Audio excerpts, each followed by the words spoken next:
এই দই পটল খেলে ভাত 2 প্লেট বেশি খাবেন, এত টেস্টি দই পটল আগে খাননি। এই রেসিপি বানানোর জন্য প্রথমে নিয়ে নিয়েছি কয়েকটা পটলগুলোকে ভালো করে ধুয়ে খোসা ছাড়িয়ে নিয়েছি। তারপর পটলগুলোর মধ্যে দিয়ে একটা করে দাগ কেটে নিয়েছি যাতে পটলগুলো ভালোভাবে সেদ্ধ হয়, আবার মশলাগুলো খুব ভালোভাবে ঢোকে। এইভাবে প্রত্যেকটা পটলের মিডিলে দাগ কেটে নেব। তারপর পটলগুলোর মধ্যে নুন হলুদ মাখিয়ে নিয়েছি, আর প্রত্যেকটা পটলের গায়ে কিন্তু এভাবে মশলাগুলোকে মাখিয়ে নিতে হবে। এখানে নুন হলুদটাকে খুব ভালো করে মাখিয়ে নিয়েছি। তারপর একটা কড়াই নিয়ে নিচ্ছি পরিমাণ মতো সর্ষের তেল পটলটাকে ভাজার জন্যে। যখনই তেলটা গরম হয়ে যাবে তখনই পটলগুলোকে তেলের মধ্যে দিয়ে দেব, আর ভালোভাবে নেড়ে চেড়ে লালচে করে ভেজে নেব। আর যখনই দেখবেন পটলগুলো এইভাবে লালচে হয়ে ভাজা হয়ে গেছে তখনই একটা প্লেটে তুলে নিতে হবে।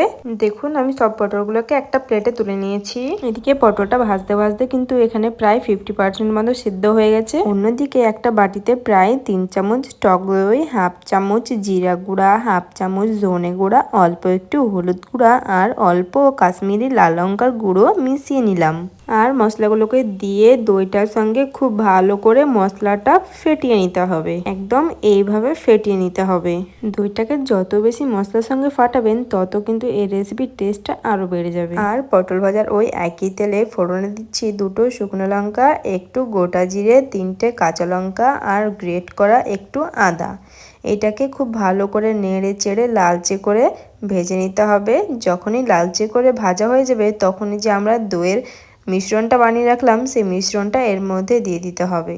আর এটাকে ভালো করে নেড়ে চেড়ে কষিয়ে পটলগুলোকে আমরা এর মধ্যে দিয়ে দেব। আর মশলার সঙ্গে পটলগুলোকে ভালোভাবে কষিয়ে গ্রেভির জন্য দিয়ে দিচ্ছি অল্প একটু জল, স্বাদ মতো নুন আর স্বাদ ব্যালেন্স করার জন্য একটু চিনি। আর গ্রেভিটা 4-5 মিনিট ফুটলে পটলটা পুরোপুরি সেদ্ধ হয়ে যাবে আর মশলা থেকে তেল ছাড়তেও শুরু করবে। আর যখনই দেখবেন মশলা থেকে এরকম তেল ছাড়তে শুরু করেছে তখনই এর মধ্যে সামান্য একটু গরম মশলা আর একটু ঘি দিয়ে মিশিয়ে নিলেই আমাদের তৈরি হয়ে যাবে দুর্দান্ত স্বাদের দই পটল। আর গরম ভাতের সঙ্গে যদি এরকম দই পটল থাকে তাহলে নিমিষে 1 থালা ভাত শেষ করে ফেলবেন। আর এই দই পটল কিন্তু পোলাও, পরোটা, রুটি সবকিছুর সঙ্গে খেতে দুর্দান্ত লাগে। আর একবার ট্রাই করে কমেন্টে জানাবেন আপনাদের কেমন লাগলো। আর যদি আমার এই রেসিপিগুলো আপনাদের ভালো লাগে তাহলে আমার এই চ্যানেলটিতে লাইক, শেয়ার আর সাবস্ক্রাইব করতে ভুলবেন না। আবার আসবো নতুন একটা ভিডিওতে নতুন রেসিপি নিয়ে।